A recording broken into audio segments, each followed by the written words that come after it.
आज हम करेंगे नेल्सन मंडेला का फर्स्ट पार्ट। मीन्स मैं चैप्टर को 2 पार्ट्स में कराऊंगा, तो मैं होप करता हूँ कि आप इस वीडियो को बहुत ध्यान से सुनेंगे और इसको समझेंगे। आओ इस वीडियो को शुरू करते हैं। Nelson Mandela, long walk to freedom.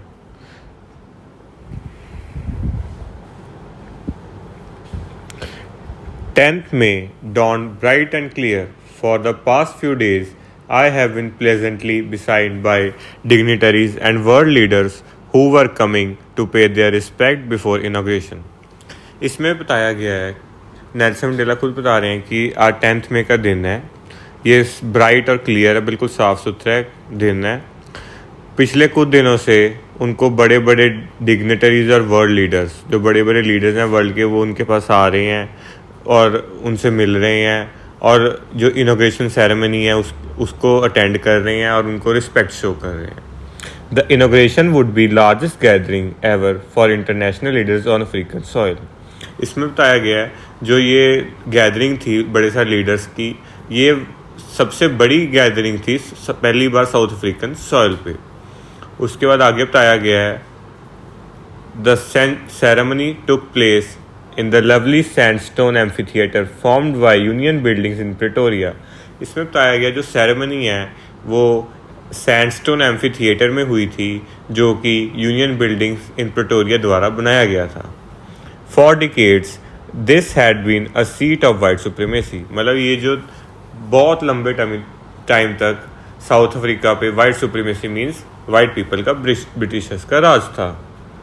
And now it was the site of rainbow gathering of different colors and nations for installation of South Africa's first democratic and non-racial government। मतलब कि अब वो white supremacy ख़त्म हो गई थी और new democratic and non racial government form हो गई थी। डिफरेंट जगह से लोग आए थे, डिफरेंट कलर्स के लोग वहाँ पे इकट्ठे हुए थे। On that lovely autumn day I was accompanied by my daughter Zenani. इसमें बताया कि वो ऑटम सीजन था उस टाइम, और उस दिन उनकी जो डॉटर, उनकी जो बेटी ज़िनानी भी उनके साथ उस सेरेमनी में गई थी। On the podium mister de Klerk was first sworn in as second deputy president. इसमें बताया गया जो मिस्टर डी क्लर्क थे उनको फर्स्ट सेकेंड डिप्टी प्रेसिडेंट बनाया गया था कंट्री का। देन सबसे पहले बताता हूँ, ये है नेल्सन मंडेला की फ़ोटोग्राफ। उसके बाद आगे Thabo Mbeki was sworn in as first deputy president. मतलब जो थैबो म्बेकी थे उनको फर्स्ट डिप्टी प्रेसिडेंट बनाया। Then it was my turn. इसका मतलब जो फिर उसके बाद नेल्सन मंडेला की टर्न आई, क्योंकि वो प्रेसिडेंट बने थे ना। उन्होंने कहा कि I pledge to obey and uphold the constitution and to devote myself to the well being of republic and its people.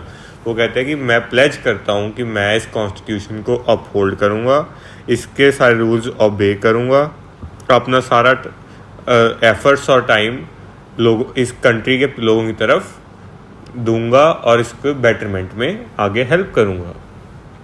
उसके बाद वो एक स्पीच देते हैं जिसमें लिखा है, today all of us do by our presence here confer the glory and hope to newborn liberty.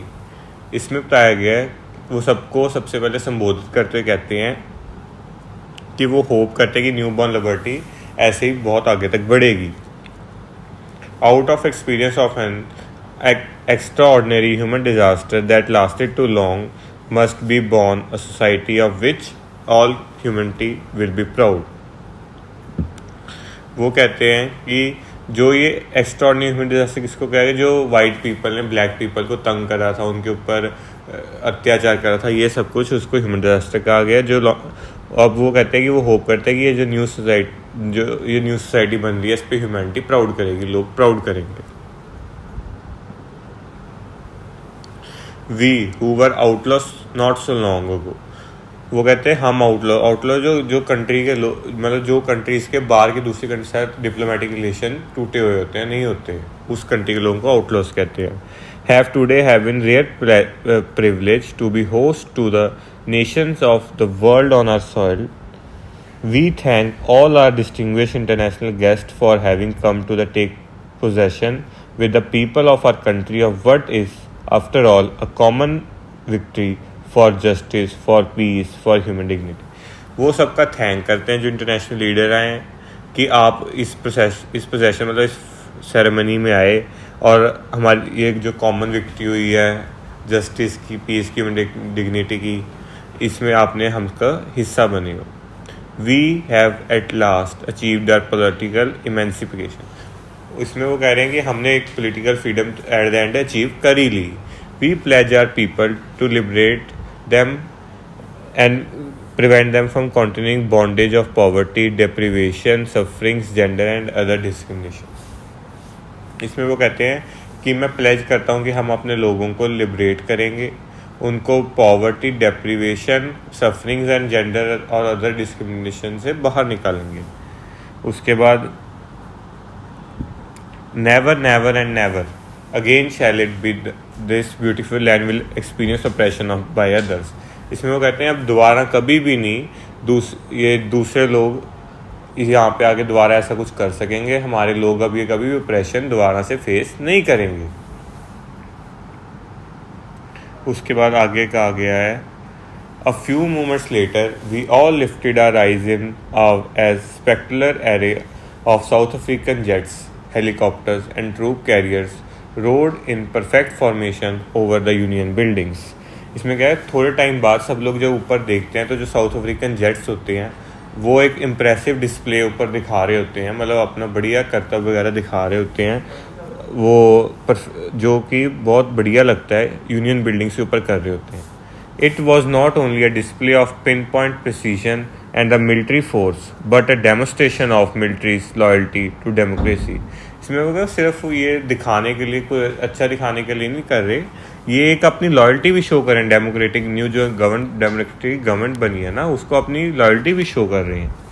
Only moments before the highest generals of South African defence force and police there chest bedecked with ribbons and medals from days gone by saluted me and pledged their loyalty। वो कहते हैं फिर उसके बाद जो बड़े बड़े leaders थे ना पुलिस के और डिफेंस फोर्सेस के, वो अपना सल्यूट देते हैं मेरे को और अपनी लॉयल्टी को प्लेज करते हैं कि वो हमेशा उनकी तरफ लॉयल रहेंगे। I was not unmindful of fact that not so many years before they would not have been saluted but arrested me। वो कहते मेरे को अभी भी याद है कि आज से कुछ साल पहले वो मेरे को सल्यूट नहीं बल्कि मेरे को अरेस्ट करके लेके जाते होते थे। Finally, a chevron of Impala jets left a smoke trail of black, red, green, blue and gold of new South African flag। इसमें वो कहते हैं फिर जो इम्फाला जेट्स थे वो थोड़े टाइम बाद ही स्मोक छोड़ते हैं black, red, green and blue and golden colour की, जो न्यू साउथ अफ्रीकन फ्लैग के कलर हैं। The day was symbolise for me by playing of our two national anthems, the vision of white singing Nkosi सिकेलेल iAfrika and black singing Die STEM.